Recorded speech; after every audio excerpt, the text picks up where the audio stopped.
Монгол Ардын намын даргаар Нямсрын учрлыг сонголоо. Нийт хүн амын тэг 105%-тэй тэнцэх гадаадын иргэн манай улсад оршин сууж байна. Улсын хилээр их хэмжээний алт гаргах гэж байсан үйлдэлийг даслан зогсоолоо. 102 аппликейшнаар дамжуулан авто замын 30,000 гаруй зөрчлийг мэдээлжээ.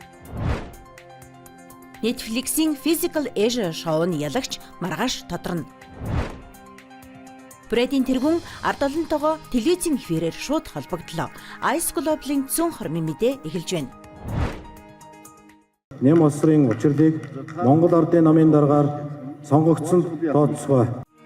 Монгол Ардын намын даргаар Нямсрын учрлыг сонголоо. Тодорхойлбол өнгөрсөн амралтын өдрүүдэд болсон Монгол Ардын намын 34-р их хурлаар намын даргад Нямсрын учрал Баатаржавын Лавгжав нарын нэрийг дэвшүүлснээс нийт 2086 төлөөлөгчийн 1974 саналыг учрал 105 төлөөлөгчийн саналыг Лавгжав тус авч нийт төлөөлөгчдийн 95%-ийн саналаар учрлыг намын даргаар сонголоо. Төрийн ажлын залгамж чанар, намын ажлын залгамж чанарыг алдагдуулахгүйгээр Монгол Ардын намын дарга гэмээх энэхүү нэр хүндтэй хариуцлагатай албыг эргэх холбоотой энгийн даруй сайхан хашгиулно гэдгийг та бүхэндээ хэлье. Өнөөдөр Монгол Ардын намын 34-р их хурал 3 дахь өдрөө буян тухай спорт цогцлборт үргэлжилж байна. Өнгөрсөн амралтын өдрүүдэд намын дарга болоод намын дүрмийн шинжилгээг хилцэн баталсан бол өнөөдөр хяналтын хорооны гишүүдийг шинжилж бага хурлын гишүүдийг сонгох юм аа.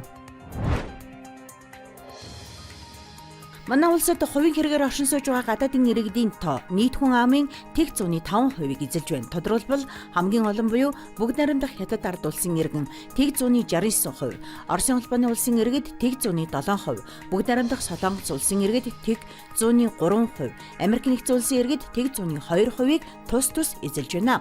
Хуулиар манай улсын нутаг дэвсгэрт хувийн хэрэгээр оршин суугч гадаадын иргэдийн тоо Монгол улсын харьяа хүн амын 3%, түүний дотор нэг улсын иргэн 1% байж болно гэж заажээ. Энэ оны 10 дугаар сарын 31-ний өдрийн байдлаар манай улсад 132 улсын 38 мянган гадаадын иргэн албан болон хувийн хэрэгээр оршин сууж байна. Замын үд бомбоор урд хөрш рүү их хэмжээний алт хууль бусаар нэвтрүүлэх гэж байсан үйлдэлийг тагнуулын байгууллагын ажилтнууд илрүүлэн таслан зогсоожээ.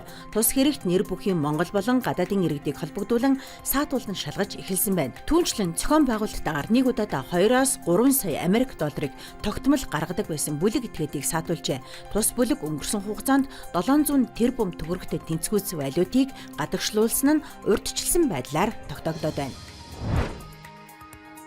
Улаанбаатар хоттойгоо авто замын зөрчил мэдээллийг 102 аппликейшнаар дамжуулан иргэдээс авч эхэлсэн. Мөн мэдээлсэн тохиолдолд урамшуулж эхэлсэн.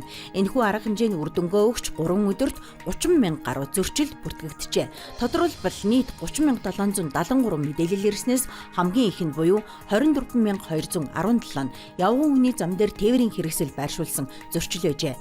Илрүүлсэн мэдээлэлд үндэслэн дөрөнд зөрчилсөн холбогдох тээврийн хэрэгслийн жолооч нарт хариуцлага тооцож эхэлсэн байна.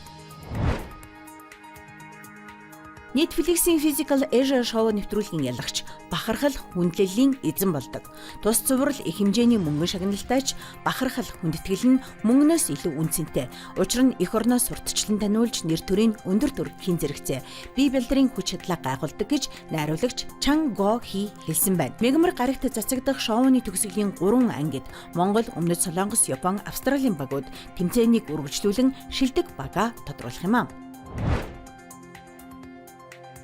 Өнгөрсөн 7 хоногт Оросын холбооны улсын бүгд найрамдах Брэд улсын тэргүүн Алексей Цэдинов телевизийн шууд ярилцлагад өргөдөн ард олонтойгоо шууд холбогджээ. Мөн олон нийтээс 4 сая орчим асуулт ирснээс бүгдтэй нэг бүрчлэн танилцаж хариу өгөхийн зэрэгцээ асуудалд нэхур хандах болно гэдгээ хариуцлагатай мэдгдсэн байна.